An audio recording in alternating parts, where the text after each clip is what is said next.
Ya, halo teman-teman. Dalam dunia penjualan tentu Anda berhubungan dengan para buyer ya. Nah, ini salah satu buku yang saya tulis, Time Teaching and Selling. Jadi ada bahasan mengenai buyer. Jadi kalau Anda jual berhubungan dengan buyer. Nah, ada hal-hal atau istilah-istilah yang sahabat bisa cermati ya.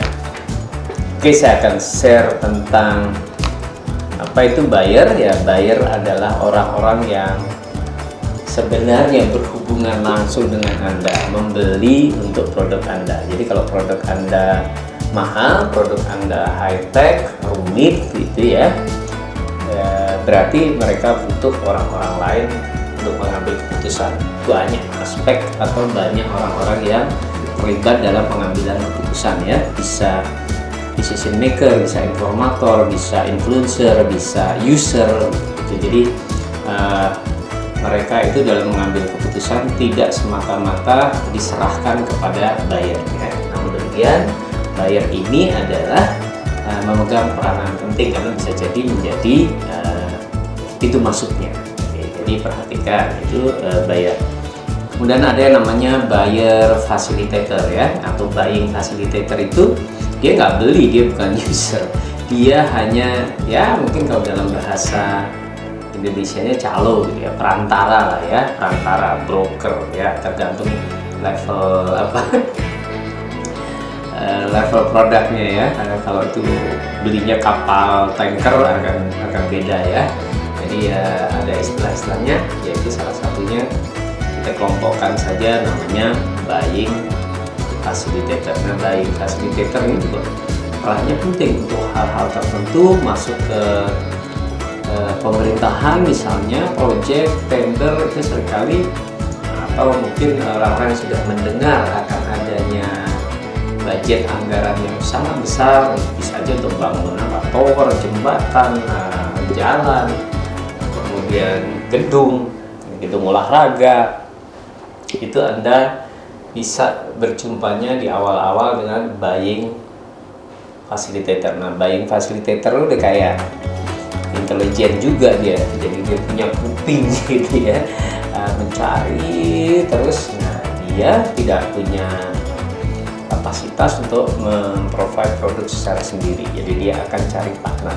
Jadi ketika produk-produk Anda memang produk-produk yang dalam kategori membutuhkan buying facilitator ya, banyak sekali hal-hal yang bersifat misalnya project ya, berarti Anda semakin kenal dengan orang-orang semacam ini juga bagus ya, buying facilitator sesuai dengan produk Anda, karena itu akan jadi peluang yang sangat baik, walaupun mungkin sebagian margin Anda akan masuk ke dalam komponen fee-nya buying facilitator.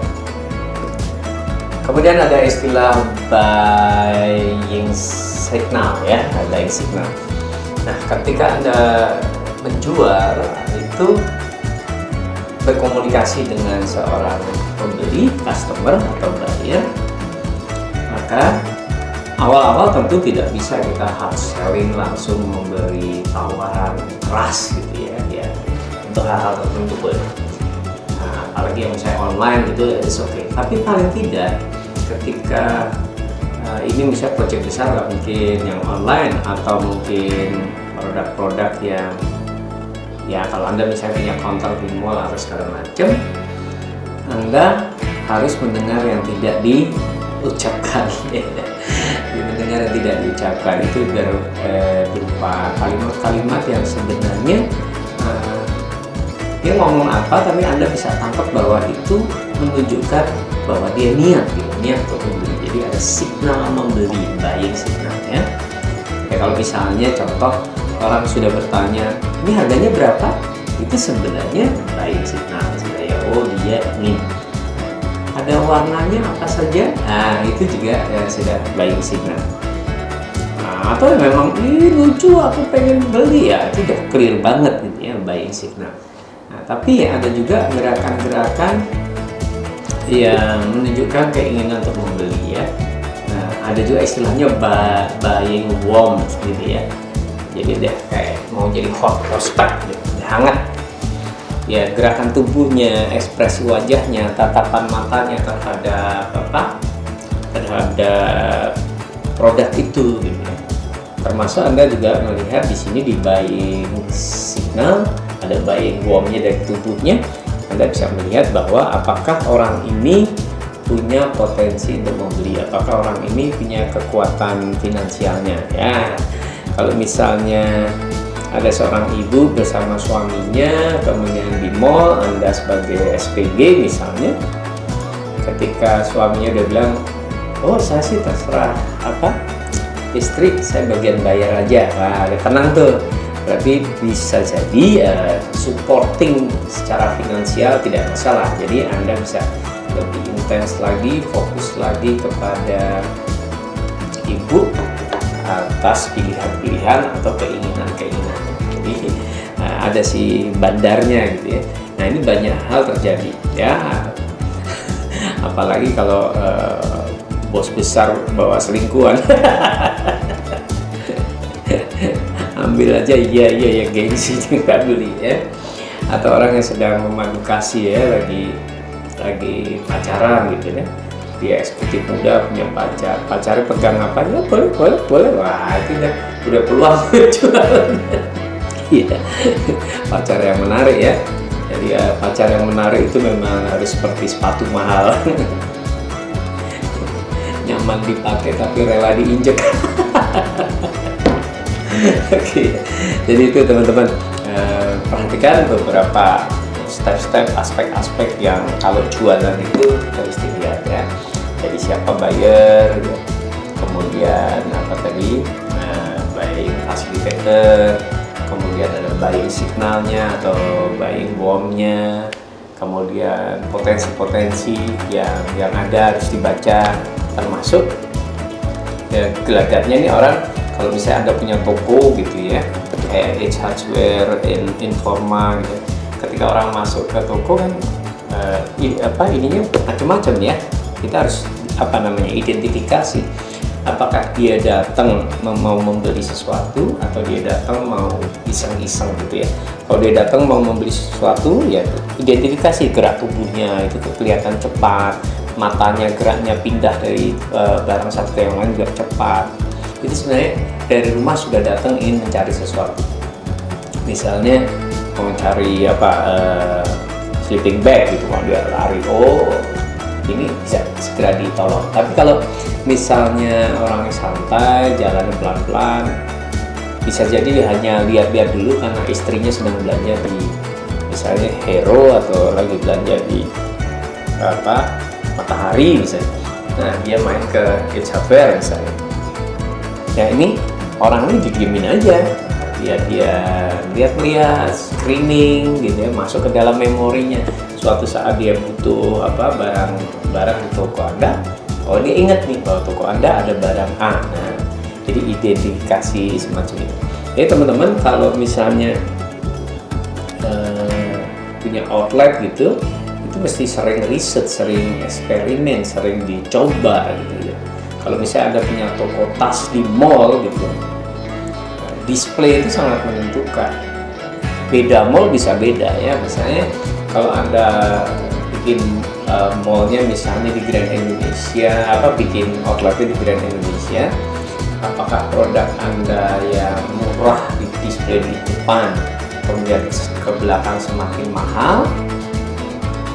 Apakah dari yang paling mahal ke belakang makin murah? Itu bisa jadi hasilnya beda. Cara mengatur display, rute. Jadi teman-teman harus bikin skenario dari toko itu. Orang masuk ke toko saya, diskenarikan belok kiri, terus muter gitu. Jangan sampai masuk baru semeter mundur balik lagi. Nah, bagaimana skenarionya itu disusun. Pengaturan tata letak barang itu sangat penting ya, sangat penting.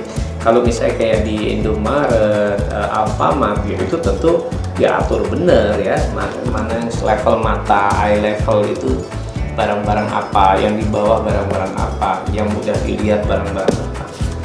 Jadi sebenarnya kalau misalnya Orang mau cari beras pasti nyari gitu, oh mana beras gitu. Tapi kalau misalnya cukur jenggot karena lupa gitu.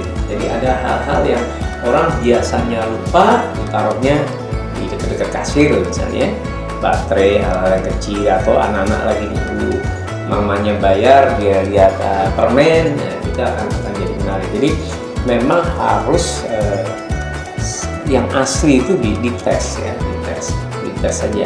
Jadi mungkin suatu saat Anda tes dulu, misalnya Anda punya toko tas gitu, display seperti ini, oh salesnya seperti ini, display seperti ini, salesnya seperti ini. Tapi intinya adalah ketika kalau punya toko itu berarti generate traffic ya di depan toko Anda itu, usahakan trafficnya tinggi. Jadi ada cek juga di mall itu orang muter seperti apa ya. Siapa tahu liftnya salah gitu ya, posisinya sehingga traffic di outlet Anda sepi ya, itu bisa berkomunikasi dengan pihak mallnya. Atau misalnya ada satu benda yang menghalangi orang sehingga enggan gitu ya lurus masuk ke toko Anda ya, itu bisa jadi ya. Jadi Anda di mall ada titik-titik misalnya eskalator turun, cenderungnya wah yang di sana jadi nggak dilewati, jadi muternya seperti apa.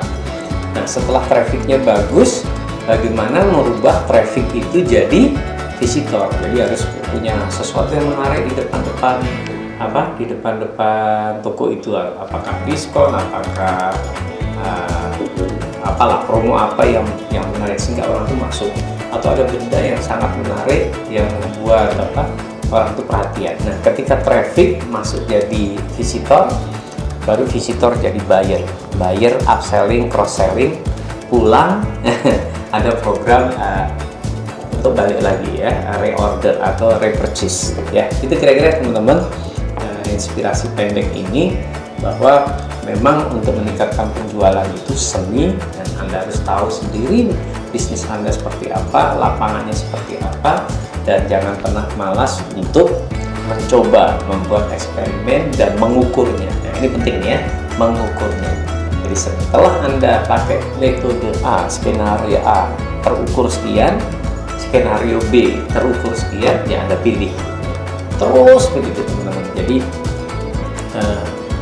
pola-pola itu selalu terbentuk ya, pola-pola itu orang belanja ada polanya, orang bergerak ada polanya. Jadi ingat ya, bisa saja toko itu begitu masuk ke toko Anda, belok kiri sama belok kanan salesnya bisa beda ya.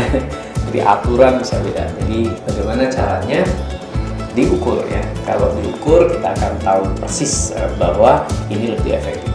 Jadi kalau misalnya apakah di Grand Indonesia itu mahal, ke dalam ada produk-produk murah, tapi kalau misalnya di Mall Bekasi itu murah dulu, baru di dalamnya ada produk mahal. Nah, itu bisa jadi berbeda karena karakteristik orang-orang yang datang di Mall A dan Mall B pun berbeda. Ini adalah mall yang orang-orang bisa menengah ke atas, jet set gitu ya. Ini mall adalah menengahnya juga banyak tapi ke bawah. Itu polanya beda, motif belanjanya beda, gaya belanjanya juga beda. Kalau misalnya di toko Anda ada tas harga 200 juta, itu orang-orang gaya beli nggak beli masuk dulu tuh. Nah, dia nggak malu di situ. Tapi kalau misalnya di toko murah dia masuk artis gitu, wah dia merasa wah aku dilihat masuk ke toko tas murah gitu. Bisa jadi seperti itu ya teman-teman. Pahami juga customer Anda yang sesungguhnya itu profilnya seperti apa. Profiling customer, dengan mengenal profil dari customer Anda, tindakan promosi maupun langkah-langkah marketingnya itu pasti lebih oke. Oke teman-teman, see you.